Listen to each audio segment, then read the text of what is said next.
I'd like to welcome up for the next presentation, Gerard Broersen. Have I got that right? I'm pleased it's two in a row. And Gerard, once again, has been working with the FIFOs, and he's come up with an idea that he thinks is going to work and wants to share with us. Remember, what we're looking at is initiatives that, you know, every little bit helps. And so having Gerard here is great stuff. Thanks, John. And does that mean I've got 2 extra minutes? Your time's nearly up. All right. Hey, well, look, I've got the second hardest gig, I think, of the day. You must all be tired and had such great speakers beforehand. So, you know, bad luck, William. You got the last one to get out there for. Look, it's great being in such esteemed company.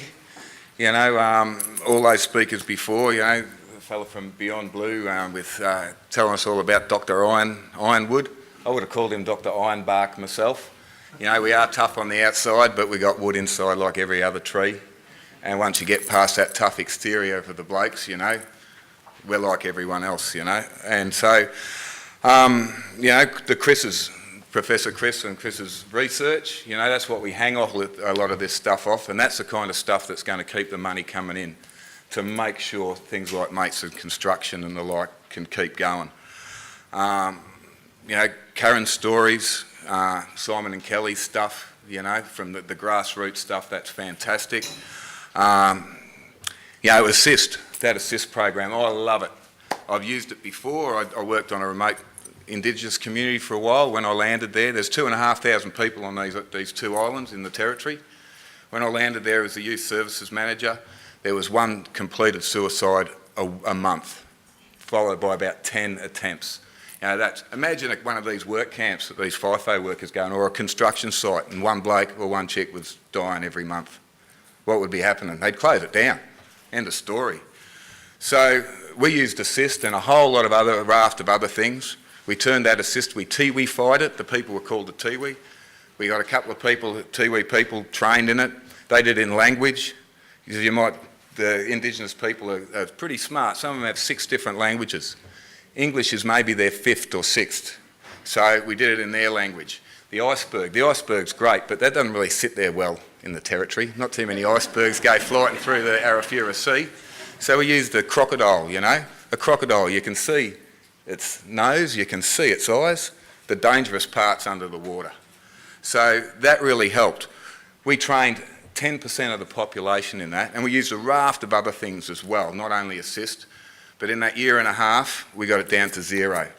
Now, coming back to what the lady said about the super fund and funding this stuff, you've got to keep going, because you know what happened? We were maybe a bit too successful, and they defunded us. So what happens? So we've got to make sure things like Mike and the rest keep going, somehow, by hook or by crook. And we've also got to remember that you guys, you're the ones that make it happen. You know, yeah, we can do the research, and I can write bloody books, and Mike can get out there and support you all, and Assist can do the training, but without you guys on the ground doing it, working with the people face to face, none of this is going to happen. So anyway, those who have been sitting near me, as you've been talking, I've been madly writing because all these things have changed as what I was going to talk about. Well, I'm still going to talk about what I was going to talk about, but where's my clicker? But anyway, and the self-disclosure, it's pretty brave to do all that self-disclosure stuff. And I've got to mention Standby too. Standby started in my town. Claude and Jill I've known for many, many years. After that Tiwi experience, I went home, I was exhausted. I thought, I'm going to do it easy. Now I'm going to become a teacher for a while. Stop doing the face-to-face.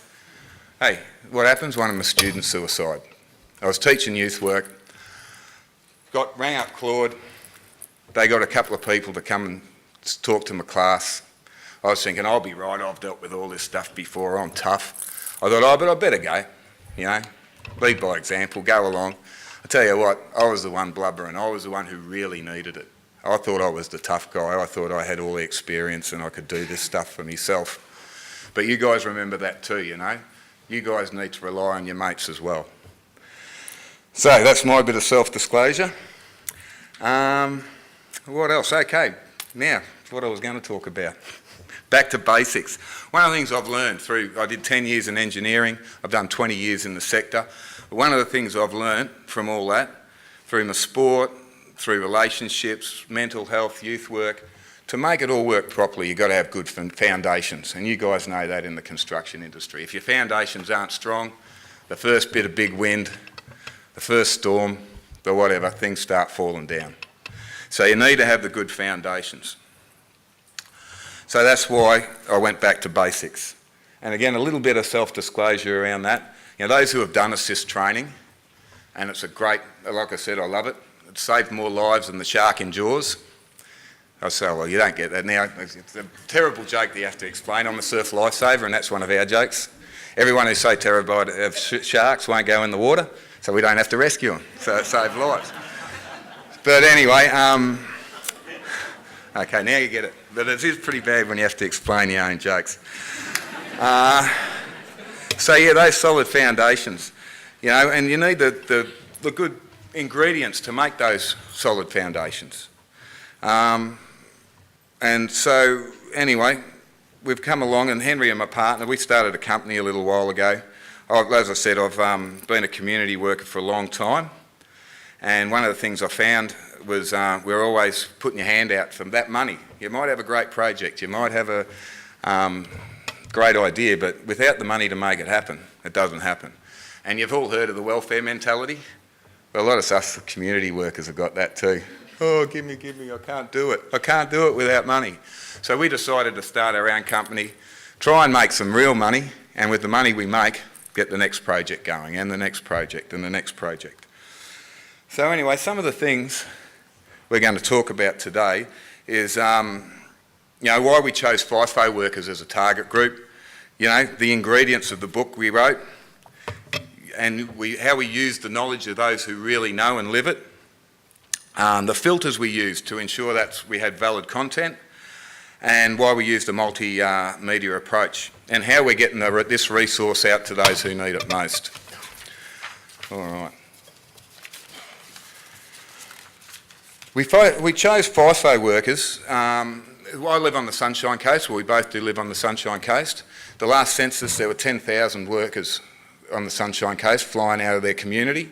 Now, there's only 200,000 people on the Sunshine Coast. That's a big part of our community. So it wasn't only affecting them, their families, it was also us as a community. As I said before, I'm a surf lifesaver, doing my patrols, looking on the beach. They're all little kids or old men and women. Where are all the guys my age and, you know, 25 to 50 odd? Well, they're all away, you know. The sporting teams have the same results, you know. That kind of stuff happened in World War II and World War I. Okay, thank God they're not fighting wars, but they're away and they're not doing a lot of things we need them to do as a community when it comes to kids, all that kind of stuff. So we really noticed our mates disappearing, you know, and the sort of effects that was happening from that.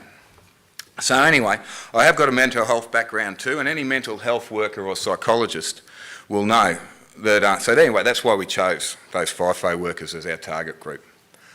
Yeah, as I said, any mental health worker or psychologist worth their salt will know to manage your well-being, you need to refine and build on a good mix of the following things.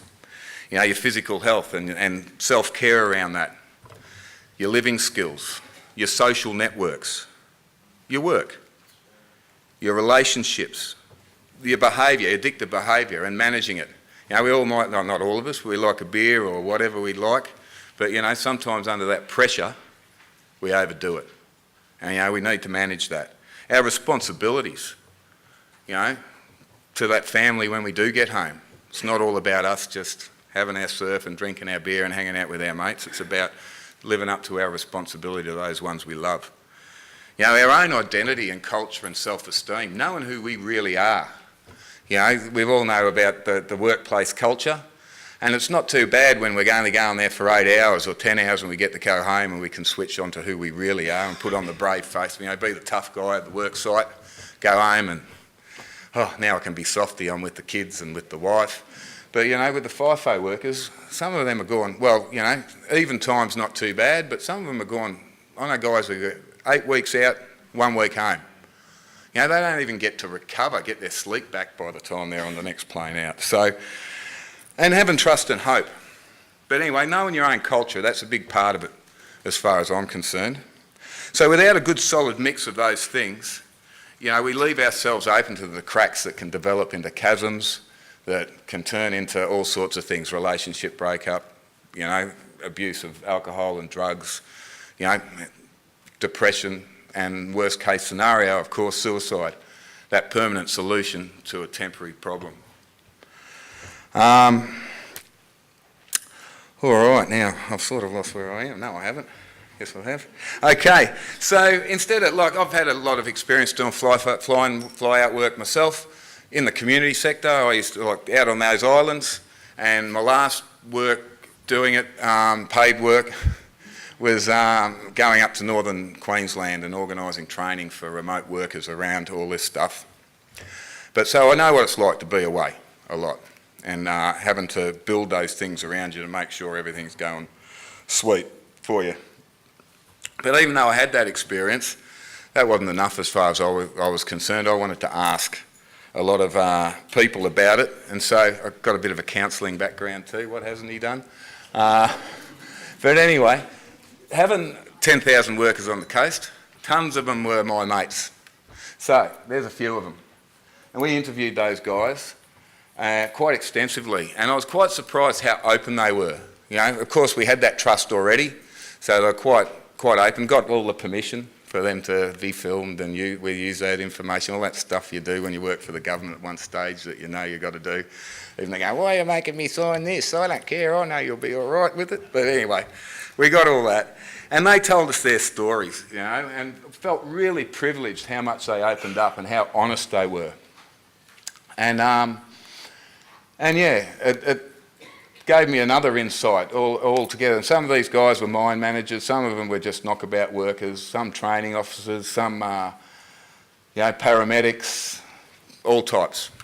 And some sailors, you know, so from the maritime industry. We didn't just concentrate on the mine. There was a couple of sailors doing border protection up north, and a whole lot of guys that really opened up and showed their vulnerability, their pain, their fears, the humour about the things they got to put up with at work.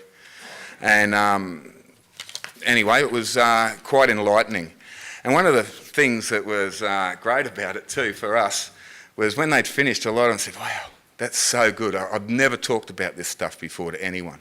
My partner, my mates, not to that extent. So that was great for us because it felt like we were giving them a little something back too, you know, instead of us just take. You know, this is what we want to achieve, help us. But look, I mean, we really wanted to honour those stories, and we did it. I think we did a good job in this book. I've really written it for the blokes because I'm a bloke, they were blokes. Blokes are the ones who don't seem to talk as much as they should, and that's a gross generalisation, I must say, but you know, generally speaking, that does happen. And we didn't want it to be preachy, we didn't want it to be a know-it-all, we wanted it to sound like a bunch of blokes over at the bar, in the crib room. I honestly believe in any crib room there's an answer to any problem that blokes are facing. It's just that we don't talk about it enough. And one of the things Henry and I wanted to achieve with this was get them talking amongst themselves. And that's one of the things we were trying to do here. It's really simple to read. It could have been an encyclopedia. We kept it as short and sweet as possible. It's an hour's read if you're not a real good reader. And we set it out in a way that people can refer pretty much easily to. And we put a lot of tips in there, like a lot of links as well, you know. We're not the experts. If you spot you got depression, go see a psych. Don't think this book's going to fix anything. And it's like all this job we're doing. None of us are the answer to everything. We're just part of the answer. So I went through a few filters as well, you know, mental health workers, psychologists. These guys all read it, gave their opinions, but that wasn't really enough. And as well as I was writing it, I thought, can I really do this justice after hearing these stories? You know, I thought my experience wasn't as in depth as those guys, you know. So I thought, oh, maybe I'll revisit it. So I thought, oh, go and do a swing out there. And I happened to, you know, rely on my old job of engineering, and I got a swing in the oil and gas industry, doing a shutdown on a refinery just down the road. Anyone read that, Don't Tell My Mother, I'm a oil worker? Yeah, well, they're tough blokes. Like, you're pretty tough blokes out here too, I can see a few of them, but those guys are tough blokes. Anyway, after a few days, well, actually, it's quite funny because, different cultures. I rang Henry about 3 days into it, and he's laughing at me as I'm talking to him. I'm going, what are you laughing at, mate? He's going, I've known you for 20 years, and I've never heard you swear so much in 20 years, let alone on this phone call. I go, I wasn't swearing. But anyway, I just picked it up. That's what happens out there, and you've got to learn, and that's another thing, you've got to learn to turn that off when you get home to the kids and the wife, and that can be hard as well. Anyway, after a few days, I was honest with these guys, these tough guys, and I said, guys, look, I'm here for a couple of reasons. Make some money, because I'm nearly broke from spending all my money writing this and getting it ready.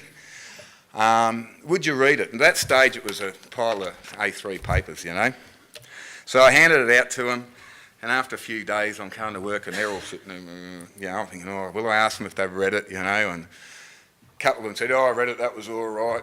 But anyway, actually before that, I was a smoker, I gave it up not long ago. I'd be going across to the smoking area, and I'd see this bloke scuttling around behind me. I thought, is he going to bash me for reading that or what, Anyway, I go and sit down and say, can I talk to you, Gerard? And I heard stories about, having to leave his wife at home who had cancer to go out and earn some money, about the 8th long-term relationship that's broken up, about the mates who have suicided, about the guy who wanted to show me his wanger because he had things coming out of it. I go, mate, go see a doctor, I can't help you with that.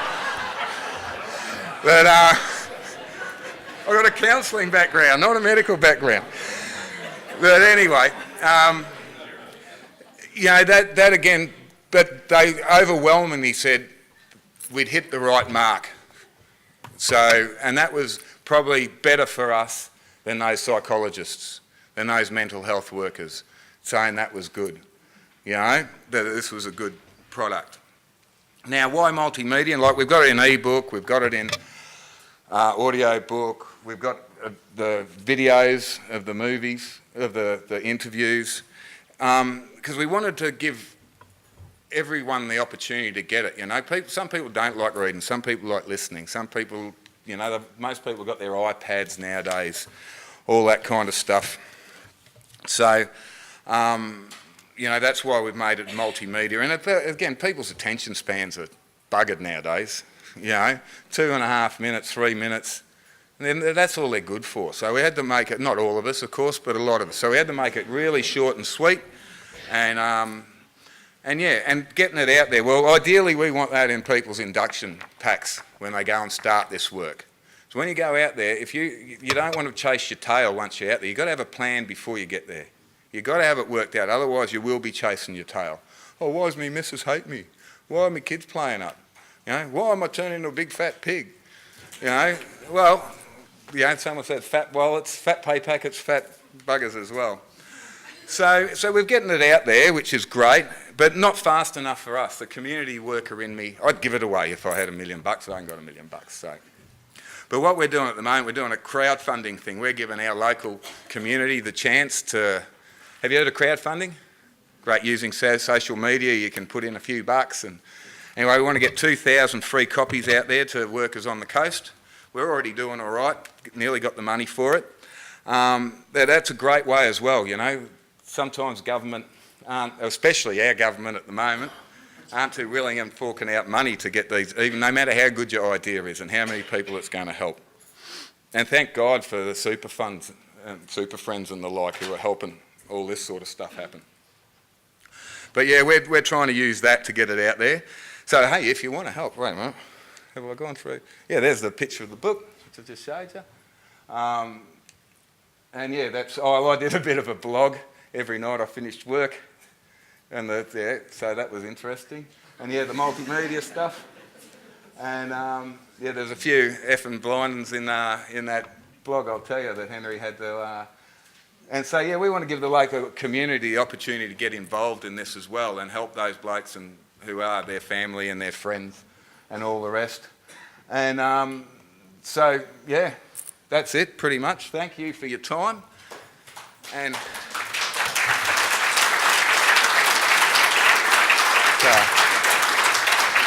if anyone, we've got 1 minute and 9 seconds if anyone wants to ask any questions. Well, look, for the crowdfunding, it's $10. we were hoping on getting $20 if the companies are buying it. That, 'cause we have actually invested, sorry? $10. Well, actually, we've got to do a new print run. We've only got 3 of them left. We've already got, yeah. We've already, but it will be happening soon. And if you get on the, the Google FIFO toolkit, get on the crowdfunding thing, and you put in more than $10, you get a free copy. So that's a way of getting it quickly and easily. So, yeah. All right. Thanks, folks.